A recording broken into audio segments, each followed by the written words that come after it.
For over 180 days, the people of Georgia have been engaged in the largest protest movement in the country's history.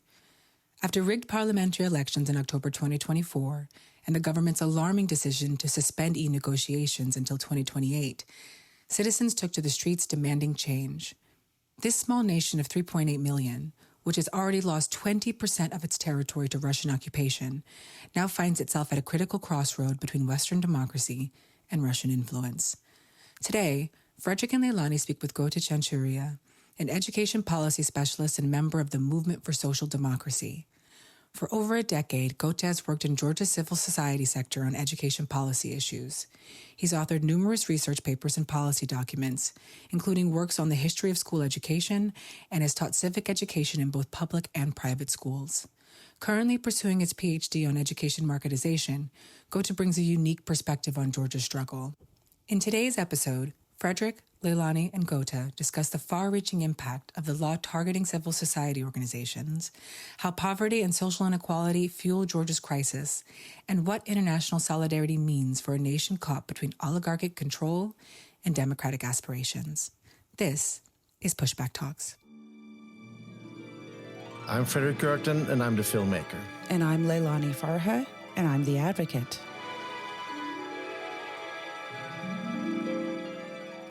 And welcome back to Pushback Talks. Leilani, I can hear you are a little bit sick today. Something. Yeah. I think it's probably psychological. I'm sick of the world. Yeah.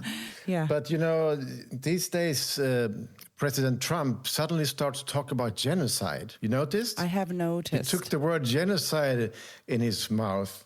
And he actually sent an airplane to South Africa to rescue 100 Afrikaners from the genocide of the black majority. It's kind of fun. Upside down world.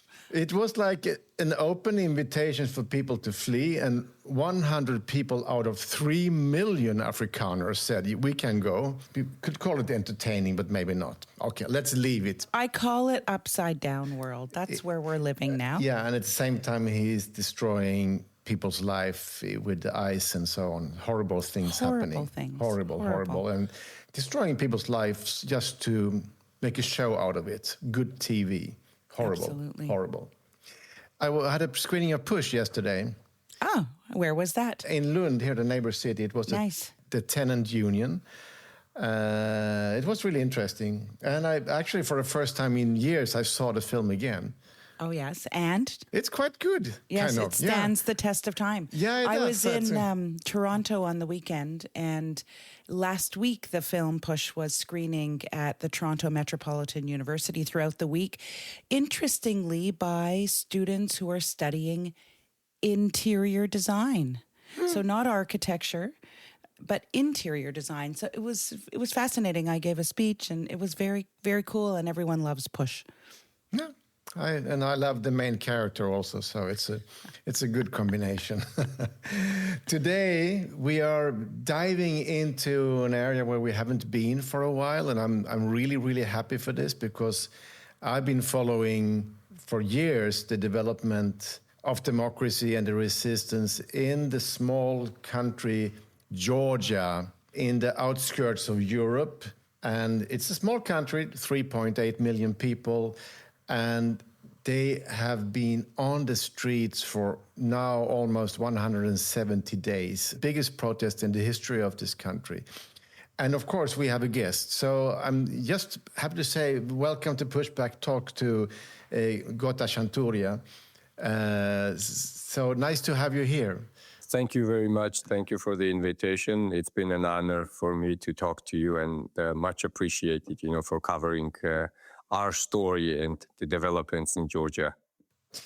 So you, Gota, you are in the midst of this protest that are out on the streets every day. Can you give us a short recap for the people who don't know everything about Georgia? Yeah, it's been actually crazy, around the world and in Georgia as well. And you could start the story back from the 90s when Georgia gained independence. You can switch to 2003 when the first, Rose Revolution happened in Georgia. Or you can start in 2012 when in the first time in Georgia we've had change in the government through elections, right? But now what we are seeing is that, never before what happened in Georgia is the totally change in the course of the country's direction, right? We are seeing that the country is moving from the west to the east and to Russia, right, mostly. It started with the policies that the government is called the Georgian Dream, actually. So the GD government, the Georgian Dream government, when the first time they've introduced the so-called Russian law. We call it the Russian law. It's also called the Foreign Agents Law, which basically says that any aid coming from abroad, coming internationally, or anyone who is receiving that aid, basically non-governmental organizations, CSOs, independent media, filmmakers, basically anyone would be called an agent of... I felt that, Gota, because I was about to be invited to show Push in Georgia. And this foreign agent law killed the film festival, the documentary film festival. So it has a deep impact on people who are doing stuff that is connecting Georgia to the world. So it's it's a typical move by authoritarian governments. I saw it, of course, in Egypt and, of course, in India. That's one of the first moves they make. It's to cut the population off from the world. That's really what the intention is, as you have both said. And it's done in Nicaragua and in Venezuela and, of course, in Russia itself and so on.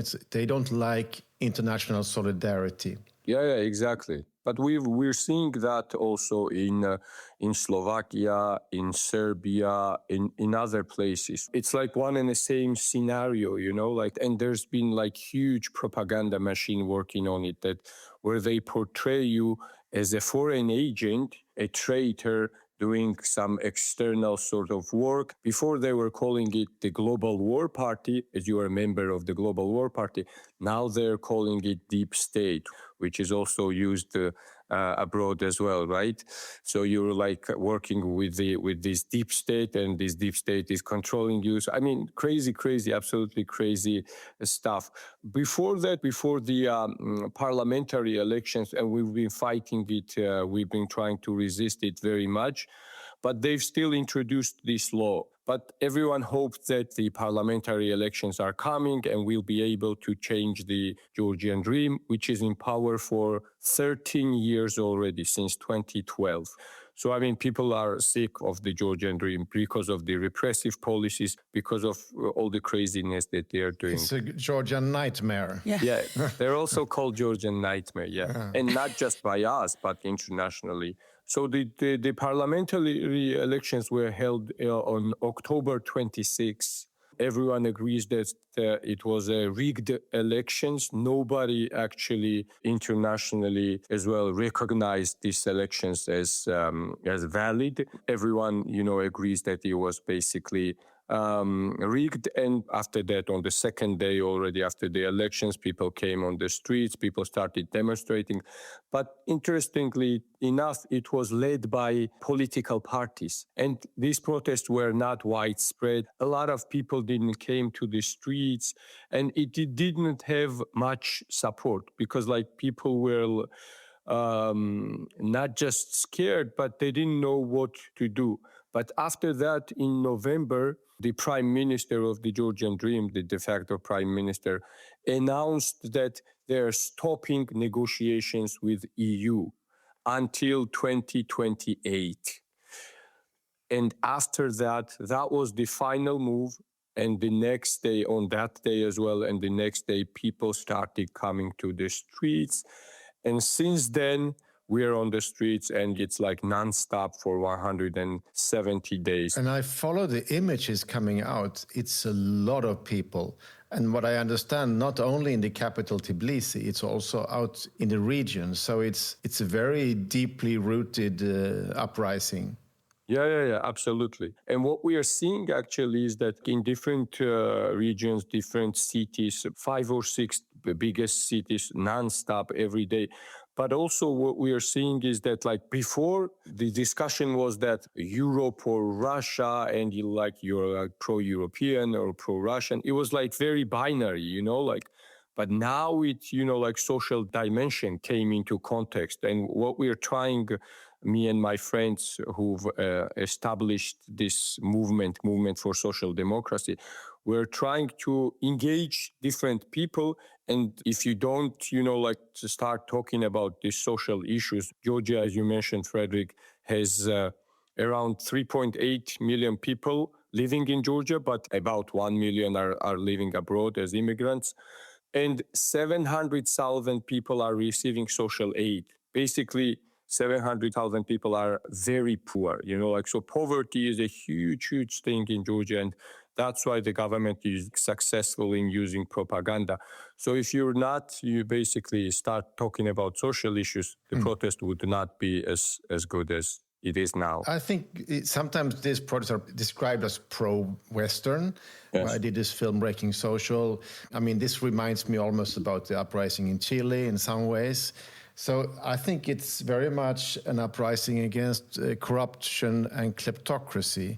And then the biggest funder or the man behind the Georgian dream, the nightmare, is this oligarch called Bidzina Ivanishvili. And he's like the richest person, one of the richest person in the world also. I mean, we have now the oligarchs running the US, we have the oligarchs running Russia, yes. And you have an oligarch running your country. This is like a global pattern with the super rich trying to control. And I remember when they passed that legislation, the Russian law, they also passed another law that was like a tax exemption. So if you take money back to Georgia, you can get it without tax. So basically, it was also a money move they made at the same time. Yeah. True. Absolutely. So basically, you have this big oligarch, Bidzina Ivanishvili, who runs the Georgian dream and the country as a whole. And then you have like smaller oligarchs who are running, different cities or regions or the police, etc., right? So it's like this structure that you have, that this big oligarch controlling the country, and then you have like smaller oligarchs, running the state. Does this also mean that Putin, because Putin is operating through his oligarchs, that he also has some kind of control of the Georgian dream? Absolutely. And you see the connections, like this anti-corruption organizations have already determined the links between Putin and between the Georgian dream. The high-ranking officials of the Georgian dream now have been to Russia, going back and forth to Russia, even on 9th of May now, where, all sorts of people have been there. The president of Serbia and the president of Slovakia as well. So high-ranking members of the Georgian dream have been to Russia as well, and they've been communicating with them. And we're seeing these patterns where the so-called gongos or the governmental NGOs are also, communicating with them, and they're talking about neutral Georgia, right? You shouldn't be pro-Western or pro-Russia, you should be neutral, But for all of us in Georgia, neutral Georgia means that, whatever it means that you're pro-Russia, and basically you are a puppet of Russia, and you're basically trying to re-alive Soviet Georgia. Leilani, I don't know if you've noticed that Georgia is in many ways served as this place for neoliberal experiments. It's a golden passport country. It's a country where if you're super rich and you don't want to hide your money, you can go to Georgia. It's been one of these places. It's also that kind of the corrupt money connection. And when we showed Push in Georgia, we did it during the pandemic, I heard a lot about the housing market. And it's the same pattern as we see all over the world. So this money is also destroying people's lives in the homes. Yeah. What do you say, Leilani? I remember several years ago, I was working with a cohort of people on different issues, social issues. And one woman was from Eastern Europe, and she was looking into indebtedness of households. And I remember her saying that Georgians are incredibly indebted as a people, and which is, I mean, it goes hand in hand with oligarchs, kleptocracy, right? The extractive industries and the impact on people who end up being severely indebted. And Gota, I don't know, I don't have any statistics, or I just remember her saying that, and I assume this is the case. Yes, absolutely. It is a huge issue in Georgia. And also, I'm not sure if you remember, but we did have a screening of Push in Georgia as well, several times actually. And like when people saw it, it was like they saw that it was about them, like bank loans and debts are a big thing. And as I've said, like 700,000 people are receiving social aid, which means that they're like almost below poverty line. But then there's, like we also call it the 99% of Georgian who are living, like very poorly as well. And and you have this 1% who is, the banks as well, So, I mean, before, in this protest, why we're saying that the previous protests in Georgia haven't been successful, as I've said, because they were not talking about this social dimension.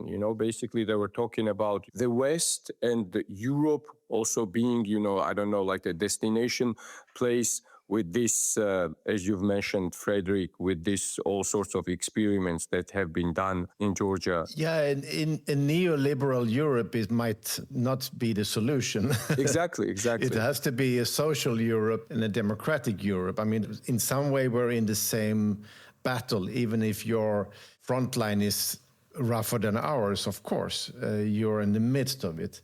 Because there is a horrible war going on also in Ukraine, which is not so far from you, not so far from us. We are kind of in between. And Georgia has lost 20% of its territory to Russia. They already occupied Georgia in 2008.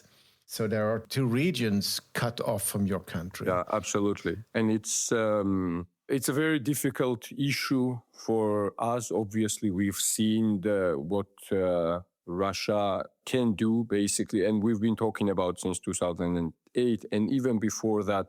But all this stuff that we were talking about started exactly as soon as the war in Ukraine started. And also, interestingly enough, what the Georgian Dream is using is that this war or peace propaganda. What their slogan was before the elections: if you won't choose us, if you won't elect us, you would have the same stuff that is happening in Ukraine. Even the banners that they've had in the streets, it was like the war-torn Ukraine, bombed Ukraine, like people on the streets and ruined Ukraine, and then peaceful Georgia. So they've been, showing this contrast to the people, and they've been saying that if you won't elect us, you would have the same stuff happening to you. And it was so immoral, it was so horrible, basically, that they were not standing in solidarity to Ukrainian people, but saying that Ukraine made a mistake and it's their fault, and Zelensky is like a horrible sort of person, etc., etc.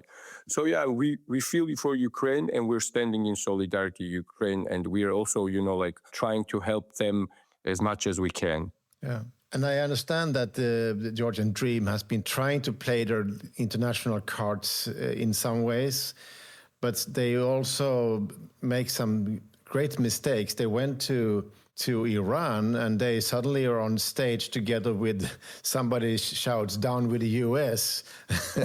So. And then they went to Moscow to be on the victory parade. And then now it seems like the UK and maybe even the US are starting to sanctioning some of these people. Yes. Can you tell us more about this? Yeah, I mean, never before, we've had so much sanctions on high-level officials. The US and the Great Britain, they've already sanctioned dozens of people, whether it would be prosecutors, judges, MPs, all sorts of people. The propagandists also from the media side. It has already started, but now we're seeing the new dimension of it. There's no coming back from it. because of all sorts of propaganda still, like, and because of the poverty and all sorts of social issues that are happening in Georgia, people are still very confused because, like, even if you look at the stuff that is happening in US, people are confused, like all this craziness is happening there. So, I mean, why should we aspire to be partners of the US? Or even some people are talking about less support from Europe to Ukraine, etc. But sanctions, yeah, it's a big thing again, and people are sanctioned on a daily basis from US, from Europe. Estonia and other countries, Baltic countries, established sanctions on hundreds and hundreds of people. Leilani? Yeah, I sometimes wonder about the sanctioning of individuals versus states taking more aggressive stances against the state itself. We saw with Israel that there were sanctions against individual settlers who were up to no good. Most settlers are up to no good. And it's had very little impact. And I wonder if the same is true in Georgia and if there isn't some other state-to-state mechanisms that should be used when a state is so intransigent and harming its people. Yeah, I mean, so far it's been, individual, targeted sort of sanctions. And I think it's good because, like, people were talking about, this visa-free regime that we have with the EU, basically canceling that. And obviously we know the bureaucracy in Europe, etc., and how much it can take, the timing, etc. It's being discussed, and it's also one of the things that EU can do, basically cancel the visa-free regime. And yeah, definitely, I'm against it. I think that, these targeted sort of sanctions are a better approach rather than, like sanctioning the whole state and sanctioning the people, right? Because it leads to isolation, presumably. If you sanction the whole state, then you isolate the people that you're actually maybe trying to help. Exactly. Isolation and also anger from the people, like if you sanction them because they are the ones who are, struggling. The policies that the Georgian Dream initiated, Russian law and everything, it targets civil society. Now civil society cannot receive any sort of support. And unless EU comes up with different approaches of supporting them, then we're in much trouble. So, I mean, the people are also trying to advocate for direct support from EU, from the international partners. It's interesting that we have this billionaire, Bitsina Ivanishvili, because it reminds me so much about the Russian oligarchs, that they all had their base in the UK, in London. It's like the capital of stolen money. And they were a part of that society, and they were supporting football clubs and, art museums. They were buying into that society. And also, of course, in other European countries and in the US also. And then, of course, after the Russian invasion of Ukraine, there was like sanctions coming up. It was kind of late. But do you think the EU should then go for his money if he has funds outside of Georgia? Yeah, true. And also, like, he has a French citizenship. Basically, he was living in France before. Yeah, I mean, he has, like connections everywhere, basically, in the world. But now, yeah, definitely, you see that every pattern that they're using is absolutely Russian. Like, if you've seen, like, a couple of days ago, the meeting of Macron with, like other prime ministers and the propaganda trying to portray it, they've had this tissue. Like they you were remember it? Sniffing cocaine. Sniffing, exactly. And they've showed it in every Georgian channel, which is a basically propagandist channels, and showed it like numerous times and showing it basically as the propaganda wanted to show them. Yeah, together with Alex Jones, the amazing fact checker Alex Jones, remember, the InfoWars guys, a total immoral villain. Yeah. That's a good way to understand the level of information coming out in Georgia right now. Yeah. Leilani, how do you see this? I mean, there's so much interesting aspects to this, starting where we started with the name, the Georgian Dream. I mean, the propaganda begins with the name of the political party. It's actually so remarkable and so clever. It's deeply disturbing. And it makes me think of a book and an author that we interviewed on Pushback Talks Fredrik, you'll remember Vincent Bevins. Yeah. So, Gota, Vincent Bevins is someone who has studied social movements around the world. And I really encourage you and your others who are rising up to read his book if you haven't, because he tells the tale of which uprisings are successful and which are not. And the need to have a very strong, singular message to move forward and to win becomes very clear in his book. And that the right-wing parties and movements are so successful at organizing around 1 or 3 propaganda messages. And anyway, I think of it because, as I understand it, which is the beautiful thing happening in Georgia, is the movement, the people coming to the streets is from every dimension. It's not just one left-wing party rallying people. It's so many different people. And if you can come together, one of the things I've noticed is this linking of democracy with social rights, which is not as common as one would think. We have seen it in Latin America. We saw it in the Arab Spring to no avail, of course. But anyway, maybe you can tell us, are there demands that the movements are making? Let me just come in and tell our listeners that there is an episode of our podcast with Vincent Bevins. Go out and look for it and listen to it because it's really interesting. Come on, Gota.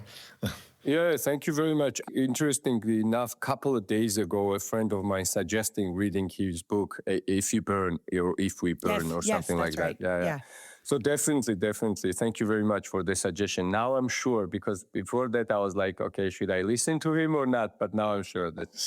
But yeah, definitely we have our demands. One of the demands is to release political prisoners. And we have more than 50 political prisoners, which is an unprecedented number since the protest started. The police was extremely brutal. Never before the police was so much brutal. They've used force on almost more than 500 people, so beaten that, these people, we couldn't even recognize their faces. Some of them almost died, we've seen, incidents a couple of days ago, for instance, 2 people were killed in jails, basically, because of the beating, etc., etc. One of the demands is to release these political prisoners.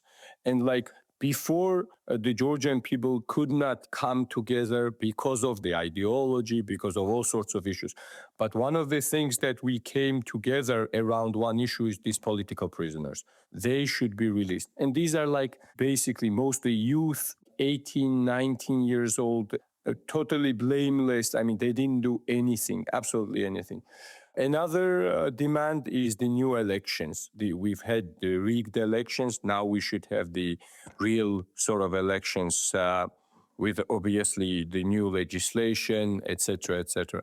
Other demands obviously are to cancel all these crazy policies, whether it would be the Russian law, anti-LGBT law, all sorts of laws that they've introduced. But what you said about the one sort of messaging that we should have, or one message, or the wording that we should use, it's that one of the interesting stuff that we did is that every day we are marching, we are gathering in front of the public broadcaster, which is a propaganda sort of machine that the media station that the state is using.